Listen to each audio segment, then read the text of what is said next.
West Virginia breeders get their money, and the owners for paying the bills all year long are going to run for some big purses on Saturday. Got a nice program of 10 races on tap. And joining me to talk about the Classic night, Paul Espinosa. Paul, been a while since you and I have hooked up. Good to see you, my friend. And I was looking at your card for Saturday. Boy, not too many places except on the Breeders' Cup Day is every race a stakes race, and you're rewarding the people who race and breed in West Virginia.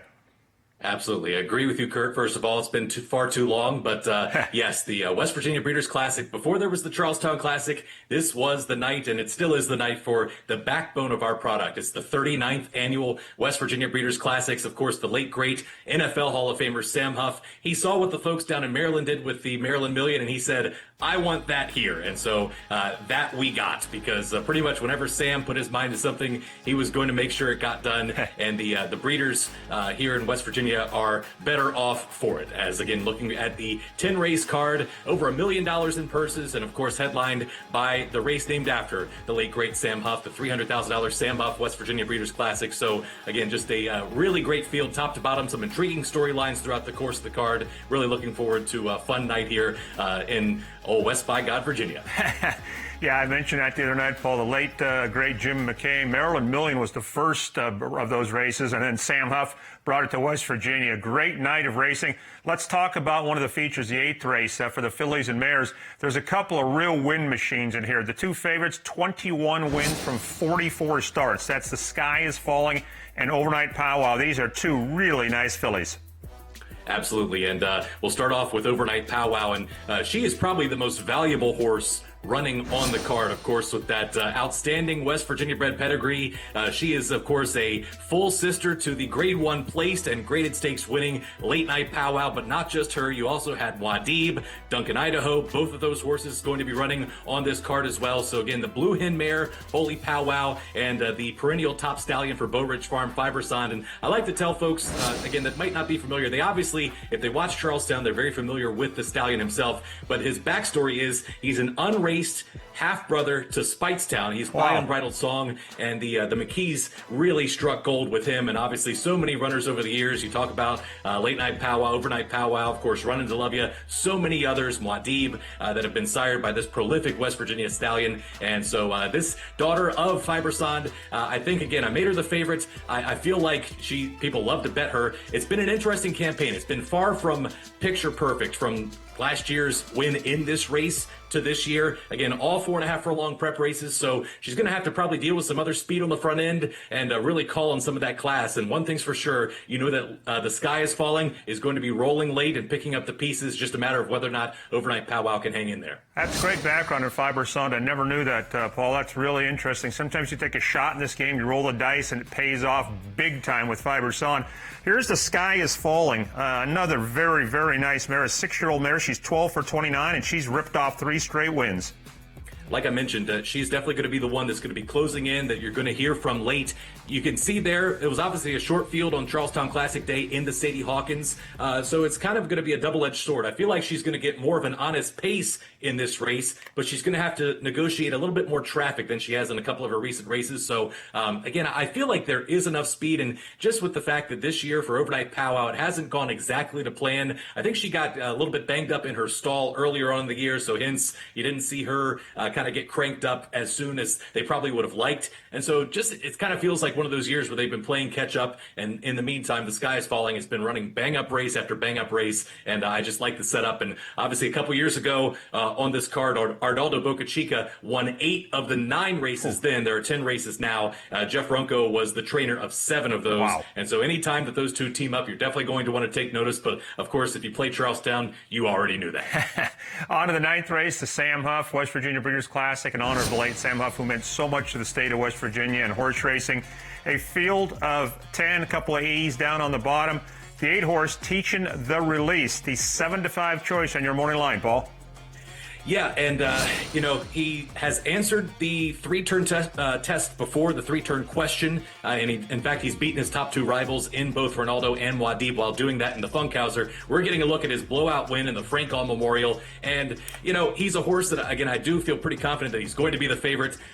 He's not a horse that I'm going to be cutting in line to bet, though. I just feel like when you look at his running lines, he's very rarely not losing ground from the top of the stretch to the wire. And obviously at Charlestown, if there was a place for that to be the case, this is where you want it, because we only have about an eighth of a mile stretch. But I just feel like there's a chance that Bale is denied. I think he's going to apply some pressure. I don't think Ronaldo from his outside post is going to let him get too far away. And I feel like the Runco barn, they point their horses to this night. So teaching the release, while I think that he's definitely, I'm fairly confident that he's going to be the favorite, he's just not the horse that I'm super excited to bet. And I think we're going to get to the horse that I am excited to potentially bet in the next backtrack. Yeah, that's a tender for Ronaldo. And I got my side story with this horse, Paul. The damn Booze and Susan. She raced in Southern California to start her career, and they sold her for a decent amount of money. She originally started out with a trainer named Bobby Grissom. She won a race at San Anita. She raced at the late great Hollywood Park. She was a good mare, and she's been a good brood mare. And Ronaldo is a nice racehorse. 5-2 on your morning line. I get the feeling you're leading that way.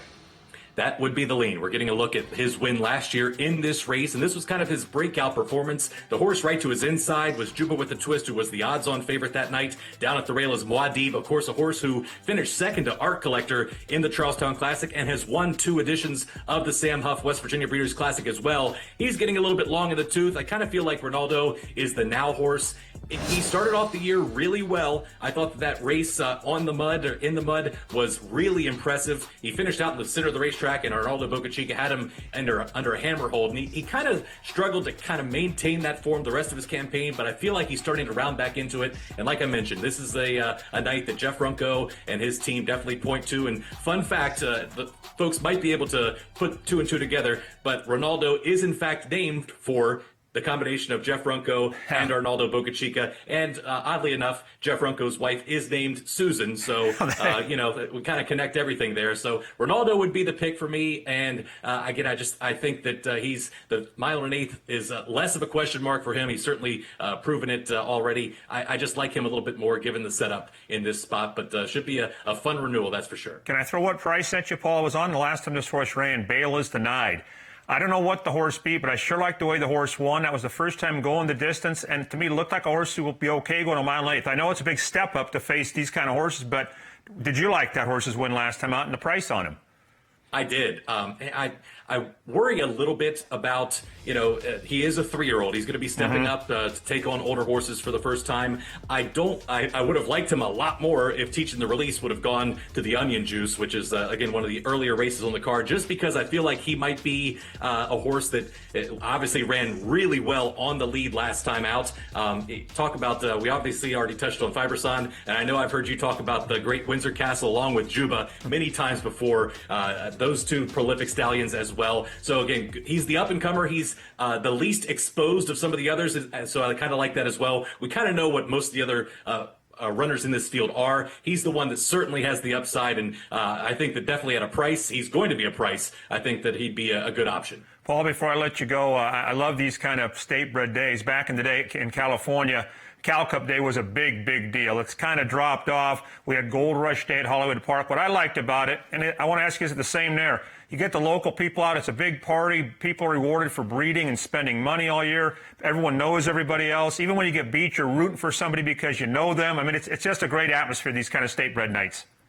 It really is, and it definitely is the case here. It's been the main event here at the track for, like I said, 39 years running now, and each year it's kind of started to, they're kind of starting to get some more activities out on the apron as well. Like I mentioned before, Charlestown Classic is sort of the national night for Charlestown on the radar, but this is the night where we do honor the locals, not just the owners, breeders, trainers, but the horses that run here night in, night out. At me as a caller, again, they're horses that I know. I've called them all before, and so it is just great to really be able to get a chance to celebrate all of those coming together on one night. Looking very forward to it, Paul. It's good catching up with you again, my friend. Hope to do it again soon, and looking forward to your big night of racing on Saturday.